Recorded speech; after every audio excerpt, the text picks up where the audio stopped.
En cuanto a desarrollo cerebral, la madurez no llega hasta los 20 o incluso hasta los 30 años. Sarah Jane Blakemore. En las últimas décadas se ha descubierto que nuestro cerebro es capaz durante toda la vida de cambiar su estructura y su configuración al ritmo de su entorno.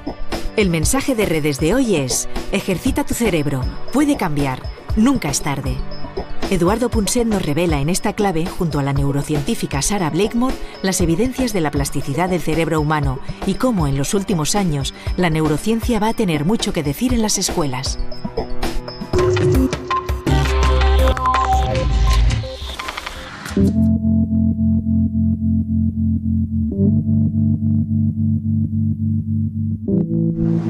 Bueno, estamos en un taxi típico de Londres, desde el aeropuerto de Heathrow hasta el centro de Londres. Y el taxi, como se pueden imaginar, lo conduce un taxista londinense, el mismo grupo con el que se hizo el experimento más famoso, que ha demostrado que los taxistas, créanlo o no, de Londres tienen más memoria espacial que el resto de los mortales.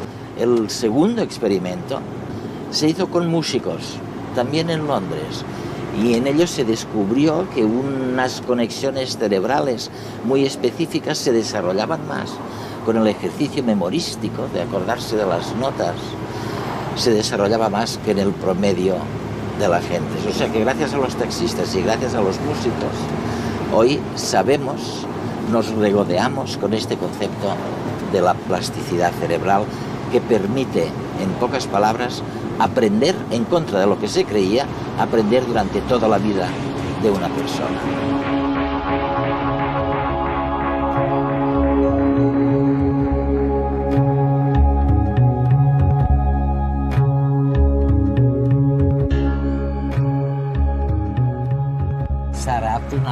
Sarah, hasta ahora solo teníamos la genética. Cuando nos preguntábamos qué pasaría con la educación, es lo único que teníamos. Pero ahora la ciencia de la neurología y de la psicología se han unido y nos dicen que no solo se trata de la genética, que también están las emociones, la dieta, que hay muchas más cosas. Bueno, de hecho, si esto es cierto, probablemente podemos hacer algo en relación con la educación, que es bastante mala en los tiempos que corren, ¿no? ¿Podemos hacer algo? Sí, creo que en cierto modo actualmente la investigación va en esa dirección. Estamos empezando a ver ciertas consecuencias para la ciencia, para la neurociencia concretamente aplicables a las políticas y a las prácticas educativas. Ahora mismo es bastante difícil sacar conclusiones, porque está claro que es demasiado pronto. Pero en el futuro, a medio plazo, la neurociencia tendrá muchas repercusiones en el ámbito educativo. ¿Y hemos obtenido ya algún descubrimiento que pueda ayudar al ciudadano de a pie? ¿Qué habéis descubierto vosotros?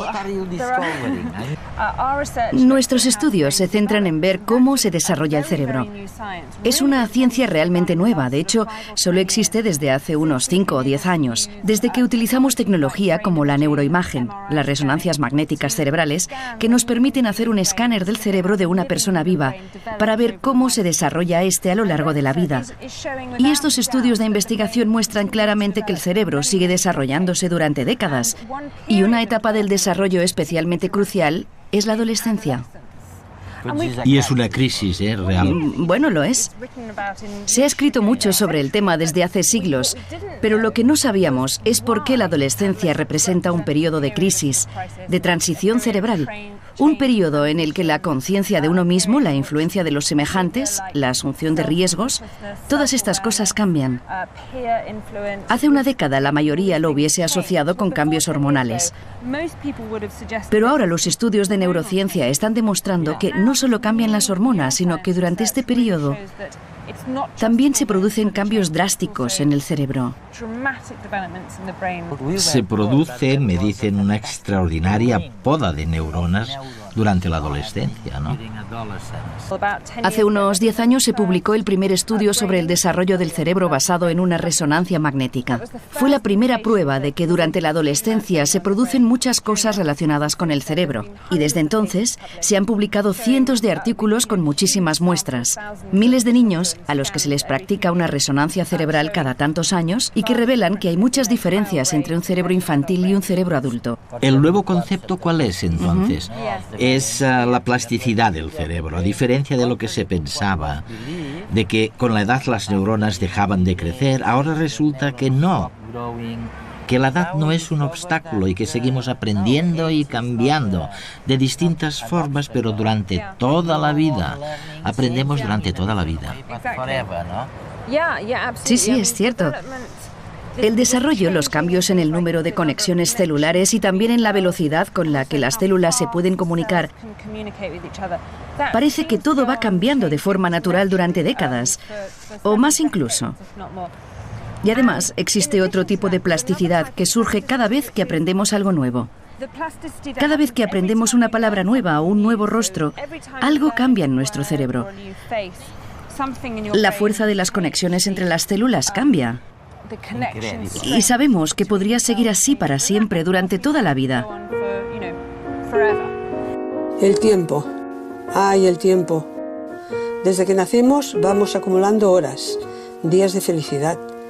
Llegan los hijos, las preocupaciones, las alegrías, la tristeza. Y nos salen las primeras canas, las primeras arrugas, nos duelen los huesos. Hasta hace bien poco se creía que nuestro cerebro, como nuestro cuerpo, iba perdiendo facultades, se iba atrofiando. Pero eso se lo han creído ellos. Hace 30 años los científicos afirmaban que nuestro cerebro se desarrollaba en la infancia y que, llegada a una edad avanzada, no podíamos aprender nada nuevo. Por suerte, ahora ya se sabe que eso no es así. Y que, sí, nos hacemos mayores, pero nuestro cerebro está preparado para aprender durante toda la vida, aunque tenemos que ejercitarlo. Ahora sabemos que también en el cerebro adulto se crean nuevas neuronas y que son más importantes las conexiones, las sinapsis, que la cantidad de neuronas en sí. Y esas conexiones sí que se crean. Y con 70, con 80, con 100 años también podemos aprender informática, un nuevo idioma o lo que nos echen por delante. Por supuesto, el cerebro envejecido es menos maleable y aprender nuevas cosas, pues eso requiere de más tiempo. Pero vamos, que querer es poder. Y ahora sabemos que hay algo que se llama neurociencia que nos da la razón. Mi nombre es María Soria y tengo 81 años. Algo en lo que creíamos durante años, que podíamos estar en una habitación solos y aprender mucho estando solo. Ahora me decís que no es cierto, que posiblemente la inteligencia, el desarrollo cerebral necesiten del contacto con otros cerebros.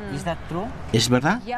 Sí, parte de mi trabajo se centra en el cerebro social, es decir, la complicada red que conecta las regiones cerebrales que se utilizan para que podamos interactuar con otras personas y entenderlas. Parece que las interacciones sociales están ahí desde el principio, desde el nacimiento. Son sumamente importantes para el aprendizaje y el desarrollo. Hay estudios en Estados Unidos que demuestran que los bebés aprenden mejor si lo hacen de una persona de carne y hueso que de una pantalla de televisión o de la grabación de una voz en una cinta. De hecho, los bebés pueden incluso distinguir entre la voz que procede de una pantalla de televisión y de una persona real. Parece que es así, según dicha investigación.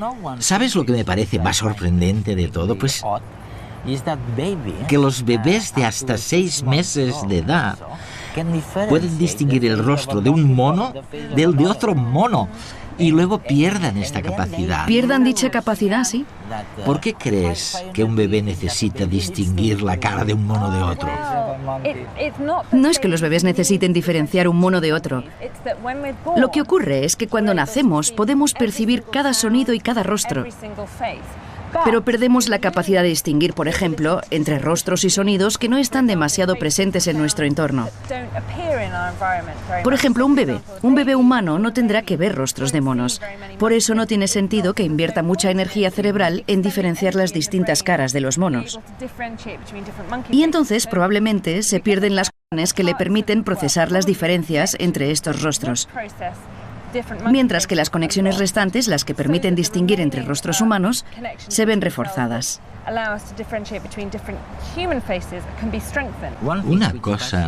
Una cosa que me fascina, y supongo que a muchos ciudadanos también, es algo que tiene que ver, bueno, tú lo llamas, creo, los periodos críticos del aprendizaje. Por supuesto, tenemos los ejemplos terroríficos de 2 premios Nobel, no me acuerdo de cómo se llamaban. Hubel y Wiesel. Exacto, Hubel y Wiesel. Hicieron experimentos con gatitos, ellos. Sí, privaron a los gatos. Privaron a los gatos de la visión y los pobres gatitos perdieron el sentido de la vista. En cierto modo, esto demostró que hay etapas críticas para el aprendizaje. ¿Se parecen los humanos a los gatos en este sentido o tienen otros periodos o ventanas? Bueno, al decirlo así, has omitido el final de la historia. Lo que estudios posteriores han demostrado es que se puede obtener cierta recuperación de las funciones. O sea, que si sometemos a un gato que ha perdido el sentido de la vista, que ha perdido un desarrollo normal del córtex visual, a un entrenamiento intensivo, se le puede entrenar cerebralmente para que recupere la vista en condiciones más o menos normales. Es decir, que no deberían interpretarse como periodos críticos en el sentido de que una vez transcurridos ya no hay nada que hacer, sino más bien como periodos sensibles, periodos que son particularmente buenos para adquirir información y desarrollar ciertos aprendizajes. Si pudiéramos retroceder 200.000 años y traernos a un niño al siglo XXI, le bastarían pocos días para acabar jugando a la consola como cualquier crío actual. Del mismo modo, cualquiera de nosotros podría regresar al pasado con los parientes de ese niño y sorprendernos al poco cazando mamuts o haciendo fuego chascando un par de piedras. Y es que el cerebro humano no ha evolucionado. Es el mismo desde hace decenas de miles de años, pero viene dotado con todos los kits que va a necesitar. Como si fuera una gran caja de herramientas que le permite ir adaptándose a las situaciones nuevas. Fascinante, ¿a que sí? Y en eso somos muy diferentes al resto de animales. Los pájaros instintivamente pueden hacer un nido y las arañas formas geométricas perfectas con las que atrapar a otros insectos. Y es que nacen con una serie de conocimientos inscritos en sus genes. Sin embargo, los seres humanos nacemos con más vacíos de información, pero con una mayor capacidad de aprender. Y para aprender y desarrollar nuestra inteligencia, necesitamos estar en sociedad. Lo que facilita que el cerebro actual y el de hace 200.000 años se adapten a los cambios del entorno es que conviven con otros cerebros. Las neuronas espejo, situadas en el córtex premotor, son las encargadas de observar a los otros para que podamos interactuar con ellos, entenderlos y también aprender. Somos cerebros sociales. Algo que me fascina de todo esto es constatar, y lo he visto con mis nietas, la relación entre la palabra escrita, cuando aprenden a escribir, y una pintura o un color, que es algo totalmente distinto. Quiero decir que cuando eran más pequeñas, lógicamente, les resultaba más fácil reconocer una pintura que una palabra escrita. Pero con la edad no hay nada que puede contener la fuerza imperiosa de la palabra escrita. Es como un lavado de cerebro. Oye, ¿por qué las palabras se vuelven tan importantes? La lengua escrita frente a otros estímulos. Creo que una vez has aprendido a leer no puedes hacer nada para evitarlo. Si ves una palabra que puedes leer, tu cerebro lo procesa, aunque sea una desventaja. De ahí que existan estas graciosas tareas que se conocen como las Stroop Tasks, en las que puedes intentarlo. Escribes el nombre de una palabra, por ejemplo, escribes la palabra azul, pero con tinta verde. Y la tarea consiste en nombrar el color de la tinta. Es verdad. Y eres mucho más lento si el color de la tinta es distinto del color de la palabra. Te fías de la palabra. Porque tu cerebro no puede evitar leer la palabra y eso interfiere con el hecho de nombrar el color azul. Y así se demuestra que la lectura se automatiza cada vez más conforme aprendemos a leer. Sara, me han comentado que se podría desarrollar el concepto de plasticidad cerebral. De hecho, se podría hacer después de 2 o 3 experimentos. Bueno, uno de los primeros experimentos fue un estudio hecho en Londres sobre los taxistas londinenses. De una de mis colegas en la Universidad de Londres. Allí para llevar un taxi tienes que saberte no sé cuántos miles de rutas. Creo que son unas 25.000 rutas. Increíble, ¿eh? Tienes que aprendértelas todas de memoria, así que se trata de personas con una memoria espacial prodigiosa. Ella los estudió y se fijó en la estructura y funciones de sus cerebros. Y lo que descubrió fue que comparando con otros conductores, el hipocampo, que es una parte del cerebro que se encarga de la memoria y del aprendizaje espacial, una parte de este era mayor. Mayor, ¿eh? Sí. En los taxistas comparado con otros conductores. Y el tamaño de esa parte del hipocampo tenía que ver con el tiempo que habían estado conduciendo taxis, cosa que sugería que realmente el tamaño tenía que ver con la necesidad de moverse por Londres. O sea que la gente que siga creyendo que no se puede hacer nada o casi nada en torno a lo que somos, que tenemos el cerebro que tenemos y punto, bueno, que vayan cambiando de opinión. Porque fíjense, los conductores de taxi aquí en Londres les ha crecido el hipocampo a base de memorizar simplemente los nombres de calles. Sara, parece que hay otro ejemplo que tiene que ver con los músicos. Hay estudios sobre violinistas. Sí, violinistas. Violinistas expertos cuyos cerebros, más concretamente la parte de sus cerebros que controla el movimiento de los dedos de la mano izquierda, porque utilizan la mano izquierda. Pero todo está en la parte derecha, ¿no? Sí, el hemisferio derecho es mayor en los violinistas expertos. De hecho, creo que se trató de un descubrimiento especialmente importante para los violinistas que practicaban desde la infancia y menos importante para los violinistas que aprendieron de mayores.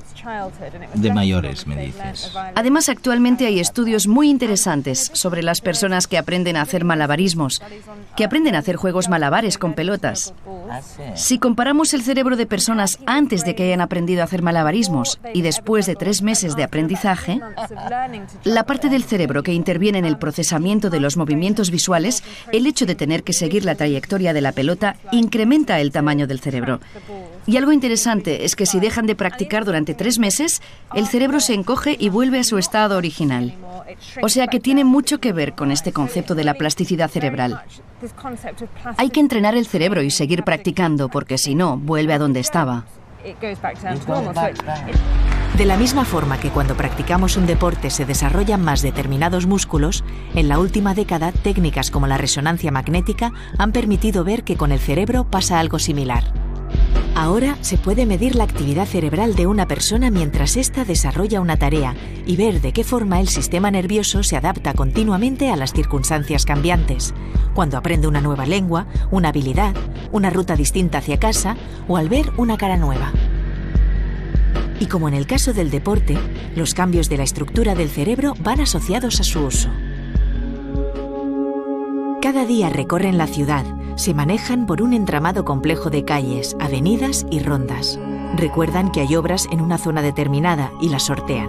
Se saben de memoria cientos o quizás miles de rutas. De toda esa información espacial se encarga el hipocampo, una región cerebral con forma de caballito de mar. Nos ayuda a recordar dónde están las cosas o cómo volver a casa, y almacena información sobre coordenadas espaciales. Esa zona, cuando una persona se convierte en un experto de la navegación, se desarrolla más.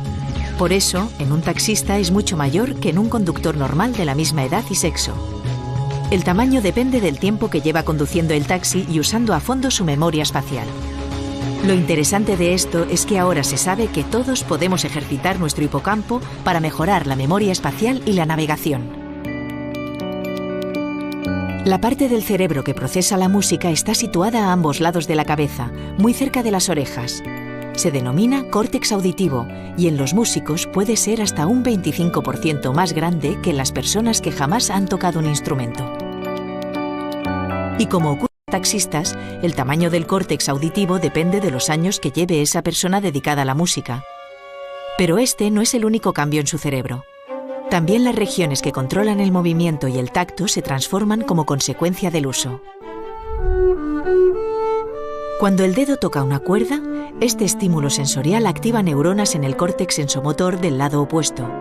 Además, un nivel alto de actividad refuerza las conexiones entre los grupos de neuronas excitadas. Y si un adulto empieza a tocar el violín, también cambia su córtex sensomotor. Se ha demostrado que se necesitan apenas 5 días para que las áreas sensorial y motora se modifiquen y se adapten a la nueva actividad. Aunque si dejamos de tocar durante mucho tiempo, perdemos flexibilidad y conexiones sinápticas. Nuestro cerebro es moldeable. Tiene una gran capacidad para cambiar y adaptarse en función del entorno y de nuestras experiencias. Y puede, además, reorganizar funciones. En las personas sordas, el córtex auditivo, en lugar de procesar el sonido, se activa para leer los movimientos de los labios. Se adapta a las circunstancias y responde a otras señales que la persona sorda necesita procesar y entender. Yo solía burlarme de la gente que hace crucigramas del periódico, pero me contestaban: es para recordar mejor, para mejorar mi memoria. Así que es verdad, ¿estaban mejorando su memoria? Sí, bueno, hay muchos estudios sobre ello porque ahora se pueden comprar videojuegos nuevos, como por ejemplo Brain Training. No sé si has oído hablar de este videojuego. Sin embargo, es un tema polémico porque se trata de saber para qué sirve realizar este tipo de ejercicios. Crucigramas, puzzles enormes y este tipo de cosas. Creo que el consenso general desde un punto de vista neurocientífico es que entrenarse en este tipo de actividades claramente mejora o cambia la parte del cerebro donde se encuentran estas habilidades. Es decir, que si haces muchos crucigramas cada vez los harás mejor. Y la razón van a ser ciertos cambios cerebrales. Pero la cuestión es saber si esto tiene un impacto para cualquier otra habilidad. En las habilidades en general, por ejemplo. Sí, sí es general. No hay ningún indicio de que así sea y habrá que seguir investigando. Pero si todo esto de lo que estamos hablando contiene, aunque sea solo una media verdad, entonces las perspectivas de cambio para la educación son inmensas. Sí, estamos empezando a saber mucho más sobre lo que sucede en el cerebro cuando aprendes cosas distintas, como matemáticas, o cuando aprendes a leer y escribir, cuando interactúas socialmente o cuando utilizas distintos métodos de aprendizaje. Pero creo que lo más importante que hay que recordar es que todo ello va a tener consecuencias para la educación. Estoy pensando ahora en un amigo mío que tiene mi edad, o quizás un poco más joven, es italiano, Giacomo Rizzolatti, y tú lo conoces muy bien porque descubrió en los monos lo que llamáis... las neuronas espejo. Así es. Y descubrió que con solo mirar a alguien haciendo algo, tú aprendes a hacerlo también. Sí. Y si intentas imitar lo que el otro está haciendo, entonces aprendes más deprisa. Habría que intentar aplicarlo a la educación, ¿no crees? Habría que aplicarlo. Sí, y hay otros ejemplos que van en esa misma dirección, como cuando simplemente te imaginas haciendo algo, por lo que se activan las mismas regiones cerebrales que cuando realmente haces lo que habías imaginado. Lo que significa que la práctica mental puede ser eficaz, ya que si nos imaginamos haciendo algo, no sé, corriendo por ejemplo, puede influir en nuestra velocidad. Bueno, es una influencia muy sutil, pero significativa. En cosas como la fuerza de nuestros músculos. Con solo imaginarlo sin hacer absolutamente nada. Y se supone que es porque cuando lo imaginamos se activan las mismas regiones cerebrales que cuando hacemos ejercicio de verdad.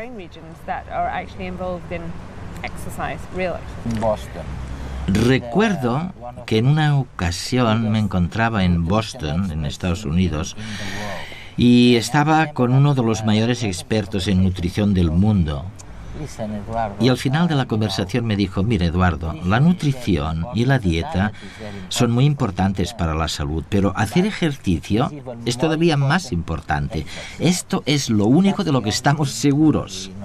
Así que parece que hacer ejercicio es muy importante para la salud. Sí, se trata de un tema muy interesante. De hecho, no sabemos cómo influye a largo plazo el ejercicio en el cerebro humano, pero lo que sí sabemos de distintos estudios hechos con ratones y ratas es que el ejercicio influye en el cerebro. Es en aquella parte del cerebro, el hipocampo, que se encarga de la memoria y del aprendizaje, donde más influye el ejercicio. Hay estudios de hace algunos años que demuestran que cuando los ratones pueden hacer todo el ejercicio que quieren, nuevas células tienden a crecer en su hipocampo, muchas más que en los ratones que no pueden hacer actividad física. Entonces, lo que me estás diciendo es que los músculos serán más grandes y al mismo tiempo más memoria tendrán. Sí, y esto se refleja también en tareas memorísticas, ya que los ratones, que podían moverse a su antojo, obtuvieron mejores resultados en ejercicios memorísticos.